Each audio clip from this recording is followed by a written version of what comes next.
La Cámara Santa, integrada en el conjunto de la Catedral de Oviedo en el Principado de Asturias, España, ejemplifica el estilo prerrománico asturiano y se erigió en el siglo IX. Se consolida como uno de los elementos más antiguos de la catedral, junto con la Torre Vieja.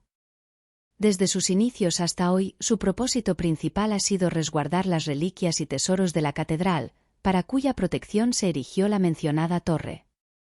La Cámara Santa se organiza en dos capillas superpuestas que no tienen conexión directa. La capilla inferior, conocida como cripta de Santa Leocadia, y la superior, denominada capilla de San Miguel, están adosadas a una estructura anterior llamada Torre de San Miguel. La fecha de construcción de la Cámara Santa en la Catedral de Oviedo es incierta y objeto de debate. Aunque tradicionalmente se le atribuye a Alfonso II el Casto, no hay evidencia documental de esa época. Algunos estudiosos sostienen que se construyó durante el reinado de Alfonso III el Magno en 884, vinculándola a la llegada de los restos de los mártires cordobeses.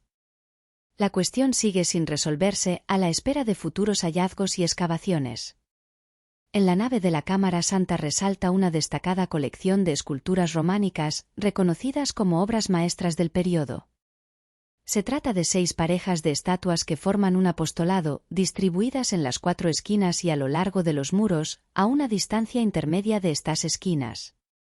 Tanto las basas como los capiteles de estas estatuas poseen una importancia escultórica significativa. Inicialmente, se intentó atribuir estas esculturas al maestro Mateo, autor del Pórtico de la Gloria en Santiago de Compostela. No obstante, investigaciones actuales indican que pertenecen a una época posterior, aunque siguen la tradición estilística de este maestro. Los apóstoles representados muestran una interacción similar a los que aparecen en las jambas de Santiago, destacando rasgos de individualidad y una profusión de plegados. Además, estas estatuas originalmente contaban con policromía. En el presbiterio, cerrado por una verja, se encuentran las reliquias depositadas en la cámara.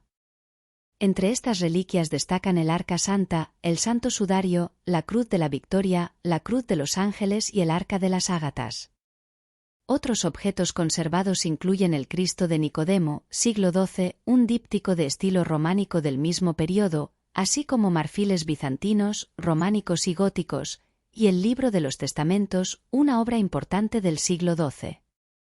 También se conservan espinas de la corona y un fragmento de la Cruz de Cristo.